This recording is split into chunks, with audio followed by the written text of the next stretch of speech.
Hola, mi nombre es Shari Martínez y hoy en conjunto con mis compañeros psicólogos en formación, actualmente cursando noveno cuatrimestre, Carla Esmeralda Archundia, Francisco Torres, Montserrat Ortiz, Ixel Martínez y Ana Palma, estaremos hablando temas que son importantes y que debemos de conocer y sobre todo entender. Vamos a estar hablando desde términos y conceptos para poder ir desglosando los demás términos, donde encontraremos temas como fisiología y anatomía del cuerpo humano, para poder pasar a enfermedades de transmisión sexual, en donde vamos a tener conceptos, los diferentes tipos de enfermedades, los posibles tratamientos, causas y síntomas. Para poder finalizar, estaremos hablando de un tema de los métodos anticonceptivos, en donde igual se hablará sobre qué son los diferentes tipos, métodos de uso y dónde podemos encontrar esta diversidad de métodos anticonceptivos.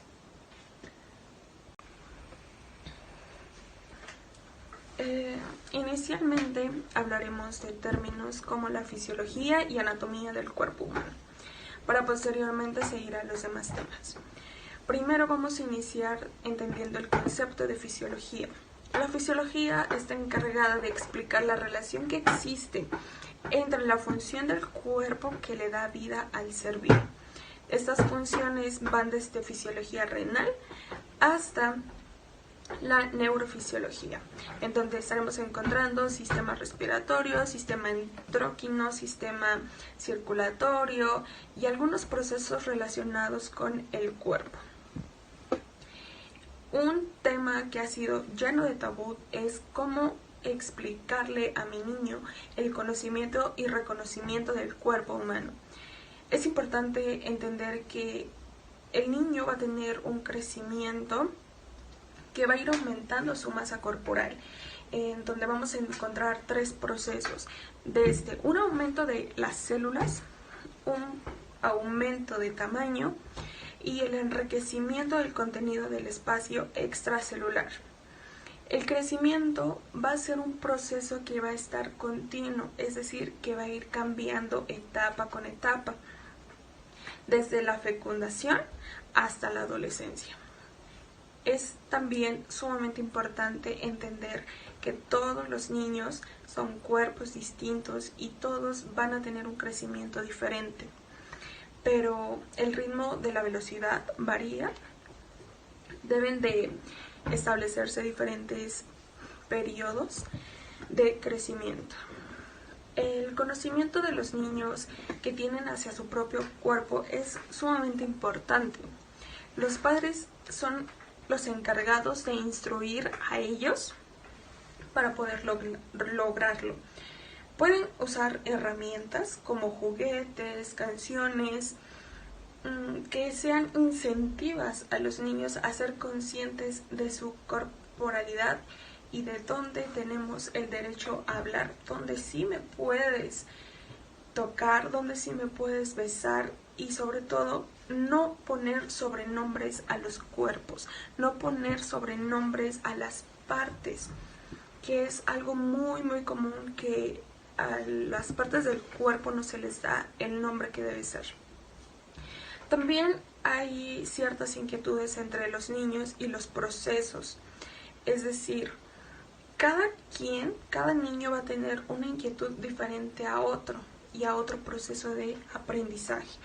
Es por eso que se les recomienda a los papás buscar diferentes herramientas como que sean fundamentales y que sean creativas para que los niños tengan este conocimiento de su cuerpo. Para los bebés es importante reconocerse como una entidad separada a los demás para poder conocer su anatomía. También cabe resaltar que el niño aprende a separar su cuerpo de su madre y identificar con su mano su anatomía. El bebé va a ir conociendo, explorando desde los reflejos y desde la instrucción de esta es una manita, este es un piecito, y cómo va a ir diferenciando a la madre de él. Es notorio que hasta los 3 años el niño aprenderá a lograr los objetivos por sí mismo, como ir al baño, comer solo, manipular un objeto. y durante todas las etapas del desarrollo, los padres son los encargados de apoyar a sus hijos a relacionarse saludablemente con sus cuerpos, a conocer, a identificar. Es importante y es una nota para compartir que no es necesario tratar un tema con demasiada sinceridad. Puede ser algo cotidiano. Podemos hablarles hoy de vamos a conocer tu aparato reproductor, mañana vamos a conocer la funcionalidad que tiene tu cerebro, pasado mañana vamos a estar hablando de otro tema, y así, y buscar actividades que el niño relacione con el juego. Es decir, hoy voy a aprender mi aparato reproductor masculino, pero los padres lo van a relacionar con un juego, para que tampoco sea muy tedioso que estarle explicando a los niños con teoría el conocer. El objetivo de esto es criar a niños que se quieran y que sean cuidadosos con su espacio personal. Mi nombre es Carla Esmeralda Archiño Morales, soy alumna de la licenciatura en Psicología de la Universidad Insurgentes, plantel Toluca. Me encuentro estudiando el 9º cuatrimestre y yo voy a hablar acerca de lo que es la anatomía. Para comenzar me gustaría enfatizarme en el concepto de anatomía, y esta es una ciencia que estudia la estructura del cuerpo humano, es decir, todo lo que nos compone a nosotros como seres humanos y que nos permite desarrollarnos día con día, realizar actividades cotidianas como lo puede ser oír, hablar, caminar, correr, entre otras cosas. Me quiero enfatizar más en lo que son los padres y los hijos, sobre todo hijos pequeños, ya que muchas veces los padres crecen con ideologías o tienen ideologías de el preferir evitar decirles a sus hijos el nombre adecuado de las partes de su cuerpo, sobre todo en cuestión de las zonas genitales, porque pues evidentemente cuando un niño conoce exactamente el para qué son los pulmones, para qué son los ojos, ¿no? O sea, saben las funciones adecuadas, pero cuando hablamos de los órganos genitales, justamente los niños nombran de 1000 maneras estas partes y no las maneras adecuadas, ¿no? ¿Por qué? Porque se les ponen muchos apodos. Como ya lo mencioné, realmente puede ser por creencias, por vergüenza, porque los padres no se sienten listos para llamar adecuadamente estas partes, lo cual entra en un conflicto. Es importante que los niños conozcan las partes de su cuerpo y con el nombre adecuado, con las funciones que tienen. ¿Por qué? Porque esto les ayuda a tener un autoconocimiento de sí mismo, evitar abusos sexuales por parte de las personas que los rodean, entre otras cosas. Ya poco a poco va evolucionando esto, ya hay temas que se pueden hablar más abiertamente, sobre todo por las ideologías que se van adquiriendo anteriormente, y pues, sobre todo podemos decir que antes los padres experimentaban ciertos cambios en la pubertad que les eran bastante sorprendentes, ya que ellos no tenían un conocimiento previo de que esto iba a suceder, y ahora ya en las primarias, en las secundarias se les va hablando sobre los cambios que pueden ocurrir en la adolescencia, por ejemplo, todos los cambios físicos, ¿no? El crecimiento de el busto, ensanchamiento de caderas, cambio de voz, entre otras cosas. Cambios que antes a las personas se les hacía muy sorprendente. Por eso digo que poco a poco vamos evolucionando en cuestión de las creencias e ideas. Alto, alto, alto ahí. Hablemos de enfermedades de transmisión sexual. ¿Sabes qué son? ¿No? No te preocupes, yo te lo explico. Las enfermedades de transmisión sexual son infecciones que se transmiten de una persona a otra. Espera, no como te lo imaginas, no por un simple saludo. Déjame terminar.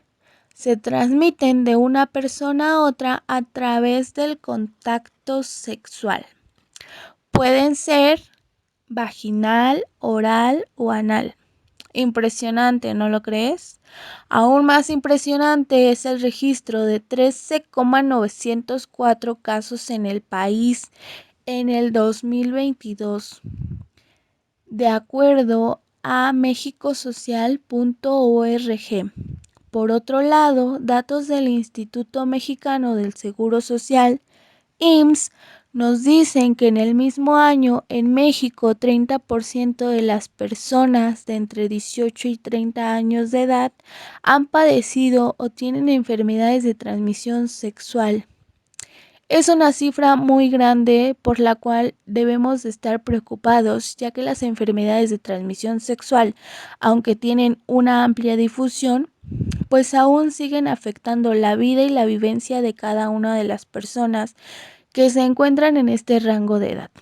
No solamente es eso, claramente es una cifra muy grande, la cual debe de ser de importancia y de gran impacto para nosotros y para las personas que tienen una vida sexual activa.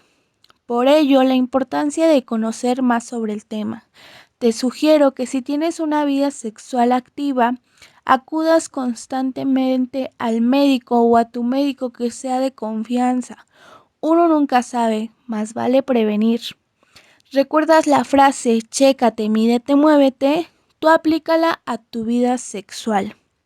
Como un obsérvate, cuídate y vive plenamente tu sexualidad, porque al final de cuentas, esto va a favorecer tu vivencia para ti y para los demás. Protégete usando métodos anticonceptivos. El primordial sería el condón, ya que es un método de barrera que te ayuda a prevenir estas enfermedades. Recuerda que hay otros métodos, pero la mayoría son hormonales, como la pastilla del día siguiente, que esa te ayuda a prevenir un embarazo, pero no una infección de transmisión sexual. Hola, mi nombre es Montserrat Ortiz y a continuación les estaré hablando un poco sobre lo que son las enfermedades de transmisión sexual. Diversos tipos de enfermedades, alrededor se conocen más o menos 20 enfermedades de transmisión sexual. Entre ellas se encuentra la clamidia, el herpes genital, la gonorrea, el VIH-Sida, las ladillas, sífilis y bueno, entre otras. Bueno, estas enfermedades pueden ser causadas por 3 razones. Una de ellas puede ser por las bacterias, el virus o los parásitos. La gran mayoría de las enfermedades de transmisión sexual afectan tanto a hombres como a mujeres, pero en los casos más graves suele ser pues en las mujeres, ya que si una mujer embarazada tiene alguna enfermedad de transmisión sexual, le puede causar graves problemas de salud, en este caso pues sería al bebé. Pero ¿cuáles son los síntomas de las enfermedades o cómo es que podemos darnos cuenta que tenemos alguna enfermedad de transmisión sexual? Existen diversos síntomas, entre ellos y como los más comunes o los que nosotros podemos observar para poder percatarnos, es la secreción inusual tanto en el pene como en la vagina. También son las llagas o esas verruguitas en el área vaginal, en el área íntima de nosotros, así como también tener un picazón o enrojecimiento en la zona íntima. También puede existir esta parte de las ampollas o llagas alrededor, ya sea de la boca o de la zona íntima. Incluso también en caso de las mujeres podemos percibir como un olor que no es normal o que no es tan común de nuestro día a día. Es un olor pues un tanto fuerte y desagradable. También existe o puede llegar a existir esta parte del dolor o del sangrado anal, así como picazón, y en otros casos también puede existir como el dolor abdominal, incluso fiebre. Bueno, pero una duda que nos puede surgir a todos es, pero ¿cómo se diagnostican las enfermedades de transmisión sexual? Si es que llevas una vida sexual activa, pues lo más recomendable es que hables como con tu profesional de la salud, como con tu médico de cabecera, sobre los riesgos que tienes sobre contraer alguna ETS, y para esto pues normalmente se necesita de alguna prueba. Pero igual, para diagnosticar estas enfermedades de transmisión sexual normalmente son por exámenes físicos o por análisis de sangre en su mayoría, para diagnosticar qué tipo de enfermedad es la que estamos teniendo. Uno de los tratamientos que se usan para contraer estas enfermedades son los antibióticos. Normalmente pues es el uso de antibióticos, pero esto depende muchísimo si la enfermedad es causada ya sea por bacterias o por parásitos, ya que no existe cura como tal sobre enfermedades que son causadas por virus. Pero a menudo pues los medicamentos nos ayudan para poder como controlar y aliviar más los síntomas, incluso nos ayudan pues a reducir el riesgo de que esta infección se haga mucho más grande. ¿Quieres conocer cuál es el anticonceptivo más adecuado para tu cuerpo? Quédate, aquí te lo cuento. Primero que nada, debes de conocer que no todos los anticonceptivos van dirigidos a todos los tipos de cuerpos. Es importante valorar tu peso antes de recomendarte algún dispositivo, ya que existen algunos anticonceptivos que no son recomendables para personas con sobrepeso. Es por ello que debes acudir a tu médico de confianza para que realice la valoración correspondiente y así pueda recomendarte el anticonceptivo más adecuado para ti. Lo segundo que tienes que conocer es si buscas un anticonceptivo temporal o buscas un anticonceptivo permanente. Hablemos de los anticonceptivos temporales. De primera instancia tenemos a la salpingoclasia, el cual es un procedimiento quirúrgico que cierra o bloquea de forma permanente las trompas de falopio, evitando así que el esperma llegue al óvulo para que éste pueda ser fecundado. La eficacia de dicho procedimiento es del 99%.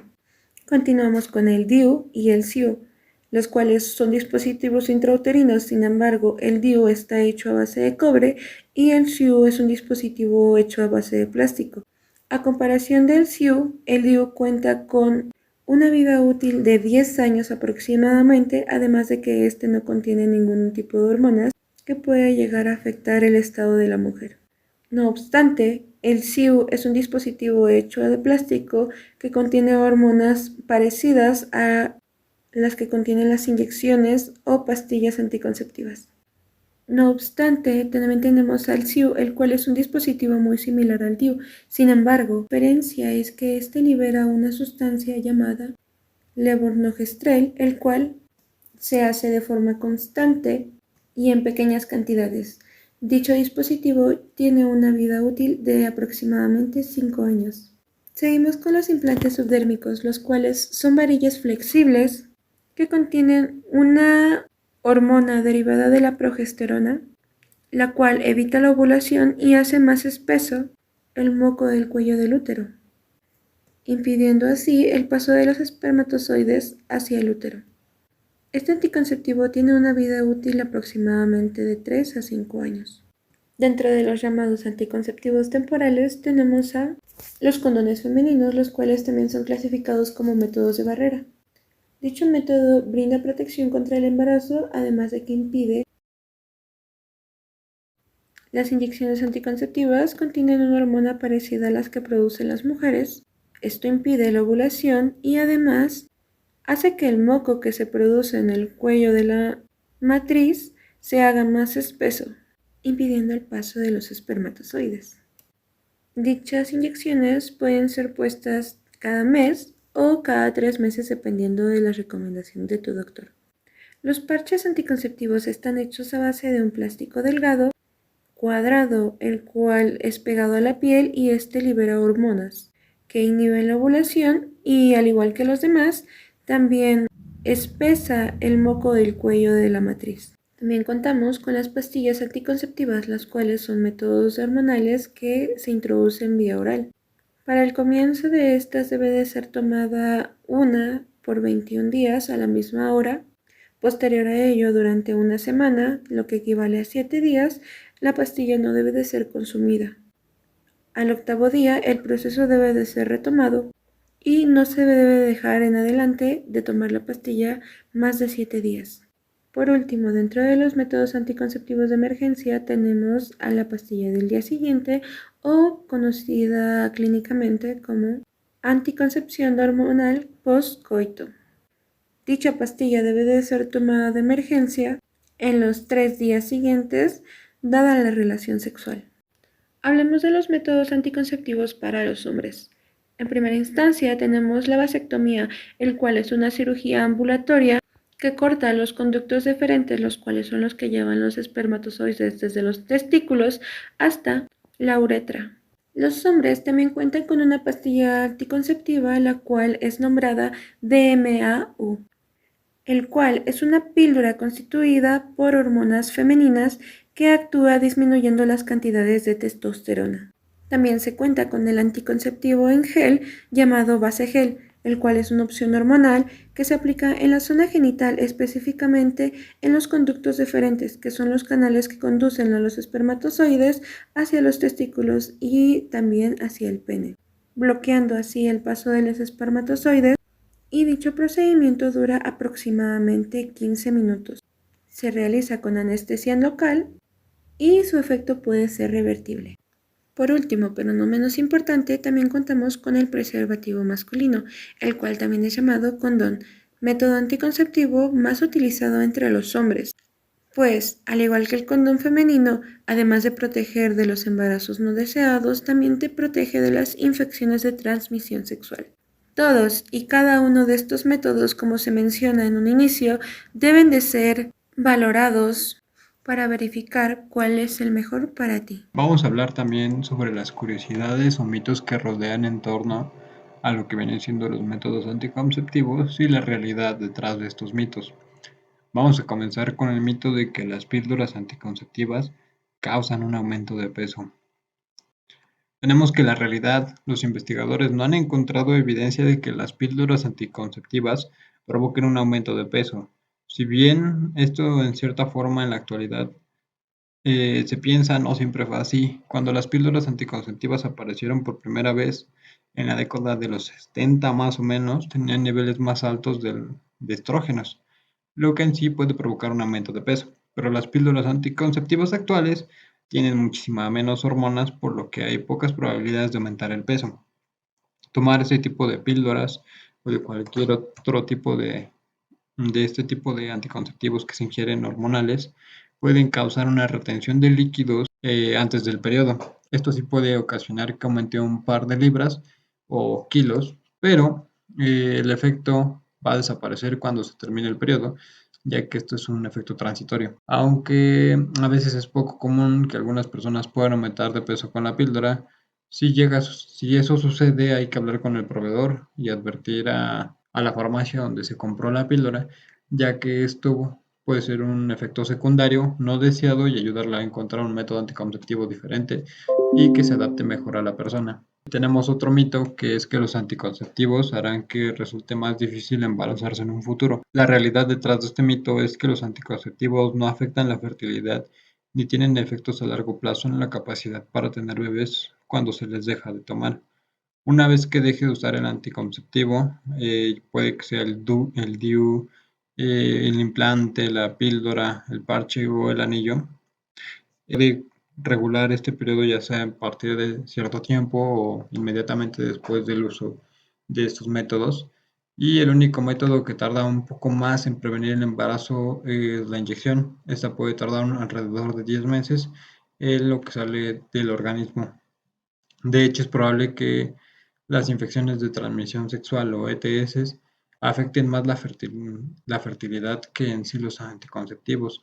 Si no se trata la ETS como la clamidia, la gonorrea, puede provocar un daño permanente a los órganos reproductivos y esto posteriormente va a causar la infertilidad. Por eso es importante usar condón y hacerse pruebas de detección de ETS con regularidad. El siguiente mito a tratar es que solo debe usar DIU si se tiene hijos. La realidad es que el DIU es apropiado y seguro para personas con o sin hijos.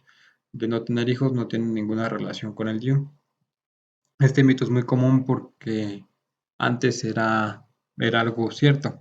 Hace unos años solo se podía usar el DIU si ya se había tenido hijos. El médico lo recomendaba porque después de dar a luz el cuello uterino y el útero son un poco más grandes. Esto facilita la inserción del DIU y su uso es más cómodo. Actualmente ya se cuenta con mayor tecnología y los DIU son más nuevos y pequeños, que son más fáciles de insertar y más cómodos para el usuario. Tenemos el mito de que las píldoras anticonceptivas causan cáncer.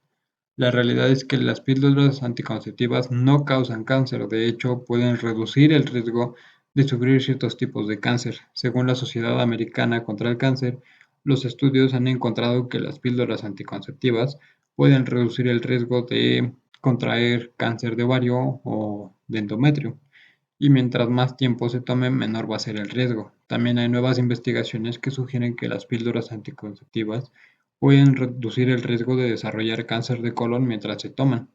Cuando se trata de cáncer de seno, la respuesta es un poco más complicada, ya que hay varios estudios que han sugerido varias vertientes. Por ejemplo, hay un estudio que sugiere que las píldoras anticonceptivas están asociadas con un ligero aumento en el riesgo de cáncer de seno para las usuarias actuales y recientes. Esto no significa que sea un inconveniente usar la píldora. En general, los beneficios de la píldora, como la prevención de embarazo, un menor riesgo de desarrollar el cáncer de ovario y de endometrio, son mayores que el aumento de un ligero riesgo de desarrollar cáncer de seno. Esto en sí, sobre todo si usted es joven. El usuario tiene que ser joven para llevar esa balanza y ver qué es mayor, si el riesgo o el beneficio. Si es mayor de 40 años y si tiene un riesgo mayor de desarrollar un cáncer de seno debido a los antecedentes familiares u otros factores, es posible que desee probar otros métodos anticonceptivos diferentes. Lo mejor es informarse con su médico sobre su mayor riesgo y que pueda ayudarla a encontrar la mejor opción para método anticonceptivo. El siguiente mito es que ocasionalmente debe de dejar de tomar anticonceptivos para limpiarse o tomar un descanso de las hormonas o dejar un tiempo en el que el cuerpo se recupere. Aquí la realidad es que no tiene que limpiar o desintoxicar el cuerpo de los anticonceptivos. No hay beneficios médicos por dejar de usar temporalmente anticonceptivos. Puede seguir usando el método anticonceptivo que elija durante el tiempo que desee sin ningún problema. Dejar de usar temporalmente anticonceptivos puede aumentar el riesgo del embarazo no deseado o, en caso de condones, de adquirir una enfermedad de transmisión sexual. El mito siguiente es que el DIU es peligroso y es común tener complicaciones. La realidad es que el DIU es un método anticonceptivo seguro y las complicaciones no son comunes. Muchas de las ideas son equivocadas sobre el DIU, están relacionadas con algunas de las complicaciones que son poco comunes. Por ejemplo, vamos a hablar de que es posible que el DIU pueda atravesar el revestimiento del útero, y si bien esto es posible, es poco probable. El riesgo de sufrir un desgarre en adolescentes y adultas es de aproximadamente del 0.1%, según el Colegio Americano de Obstetras y Ginecólogos. Igualmente existen hormonas alarmantes de que los DIUs pueden caerse del útero. Esto también es posible, pero es poco probable. El siguiente mito es que las hormonas en los anticonceptivos afectan en el estado de ánimo y de la personalidad. La realidad es que no existen pruebas sólidas de que los anticonceptivos causen cambios de humor o trastornos de salud mental. Las investigaciones muestran que a la mayoría de las personas que les va bien con los anticonceptivos hormonales y no experimentan cambios de humor, son importantes y tangibles. Es cierto que hay una gran población que, debido a ciertos cambios que ya presentaban con anterioridad, puede llegarse a ver afectado este comportamiento en cuestión de humor y de experiencias vividas. Si bien es poco común, algunas personas pueden experimentar cambios repentinos en estados de ánimo después de comenzar a usar estos anticonceptivos. Es posible que algunas personas sean más sensibles a las hormonas que otras. Esto comienza a partir de que comiences a usar el anticonceptivo hormonal y no te sientas bien. Hay que poner atención a lo que te dice tu cuerpo, informarle a los proveedores del método anticonceptivo, y esto puede ayudar a que se siga trabajando en él y a que tú encuentres un método anticonceptivo que se adapte mejor a ti. El siguiente método, el siguiente mito es que el parche anticonceptivo se cae. La realidad es que el parche anticonceptivo casi nunca se cae. Tiene un pegamento fuerte y una vez que se coloca debería quedarse en su lugar hasta que lo retiremos. No debería caerse ni al bañarse ni al sudar. Hay casos pocos comunes de que se caiga, simplemente se puede reemplazar, y si el parche todavía tiene pegamento y han pasado menos de 48 horas desde que se cayó, puede volverse a poner el mismo parche. Si ya no tiene pegamento o si han pasado más de 2 días, sí hay que colocar un parche nuevo. El siguiente mito es: ¿se puede sentir el anillo durante el sexo? La realidad es que el anillo anticonceptivo no debe causar molestias durante las relaciones sexuales. En general, usted y su pareja no deberían sentir el anillo durante las relaciones sexuales con la penetración. Si siente alguna molestia o si le molesta a usted o a su pareja, es posible que el anillo no esté bien insertado. Eh, para esto hay que intentar mover el anillo hasta que lo sienta cómodo o hasta que la pareja no lo llegue a sentir. El siguiente y último mito es que el implante se puede ver fácilmente. La realidad es que el implante es un método anticonceptivo discreto. Una vez que el moretón de la inserción del implante ha desaparecido, no debe notarse debajo de la piel. Nadie va a saber que está ahí, a menos que usted lo diga, pero podrá sentirlo si presiona en el lugar en el que el implante se insertó en su brazo. Pero por lo general es un método anticonceptivo que pasa totalmente desapercibido.